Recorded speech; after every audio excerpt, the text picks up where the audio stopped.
Romain Chaillot, bonjour. Bonjour madame. Bienvenue. Alors vous êtes le cofondateur et directeur général de Standing Ovation. C'est ça. C'est ça. Tout à fait. Qu'est-ce que c'est Standing Ovation? Alors Standing Ovation, c'est une start-up qui a été fondée il y a un peu plus de 3 ans, qui est spécialisée dans la fermentation de précision. La fermentation de précision, c'est une méthode un peu remise au goût du jour où on utilise des petits micro-organismes, des bactéries, des levures pour faire des protéines, des produits que normalement la nature n'avait pas prévu de faire.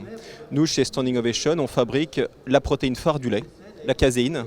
Cette poudre blanche qu'on voit un peu qu'on trouve dans le lait pour enfants par exemple. Tout à fait. Cette protéine, c'est celle qui gratine au four sur nos fromages, qui file dans une mozzarella, qui donne le crémeux à un fromage. Enfin, c'est la protéine phare des produits laitiers et c'est celle qu'on fabrique dans nos laboratoires et dans nos usines. Pourquoi avoir voulu accompagner finalement la transition alimentaire de cette manière-là? Alors on pense chez Standing Ovation qu'on a quelque chose à proposer de nouveau.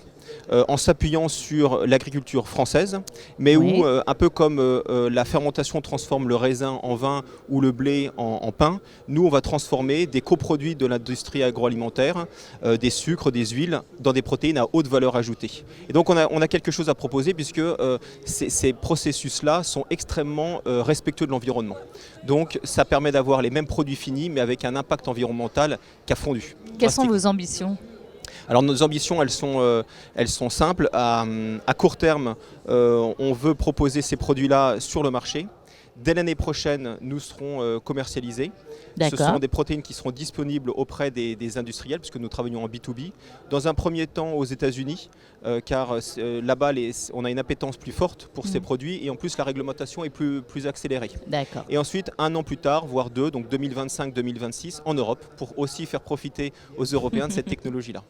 En 2022, alors vous avez été lauréat du 24e concours d'innovation ILAB 2022. C'est ça. Dans la catégorie Accélérer la 3e révolution agricole. Vous êtes également, vous faites partie des lauréats de la French Tech 2030. Alors, quelle satisfaction et quelle motivation vous retirez de tout cela ? Alors la satisfaction, elle est énorme. Nos équipes sont galvanisées par ces prix-là. C'est vraiment important pour nous d'avoir ce soutien fort de la BPI, de l'État français qui pousse. Avoir été reconnu comme une des 50 pépites françaises pour construire le futur de l'industrie française, c'est aussi une reconnaissance forte pour nous. Oui. Et donc ça nous pousse à aller encore plus vite, à avoir toujours des processus bien ancrés dans la demande française, construire la souveraineté alimentaire de demain et aussi réindustrialiser. Nous, notre technologie, ce sont des usines dans nos campagnes, encore une fois, qui convertissent des matières agricoles en produits à haute valeur ajoutée. Donc c'est vraiment une technologie ancrée en France et qui va se développer très rapidement. Alors vous êtes à l'heure du dérèglement climatique, on sait que l'agriculture est responsable de 15% de l'émission des gaz à effet de serre dans le monde. Comment vous voyez évoluer votre secteur dans les années à venir et quel message vous pourriez faire passer aussi finalement aux consommateurs ? Alors nous on voit notre technologie comme une cartouche nouvelle. Pas en opposition, mais c'est vraiment une cartouche ou un outil nouveau pour les industriels. Qui s'intègre. Qui s'intègre, exactement. Encore une fois, nous, on veut vraiment s'intégrer dans l'écosystème déjà existant pour proposer des protéines les mêmes, mais fabriquées d'une nouvelle façon, plus écologique.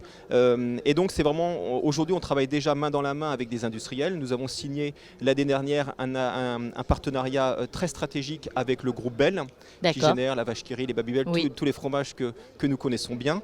Et on ne va pas s'arrêter là. Et donc, encore une fois, avec les industriels français, européens, mondiaux, on est déjà en train de travailler pour proposer demain des produits les mêmes, mais avec un impact environnemental qui réduit.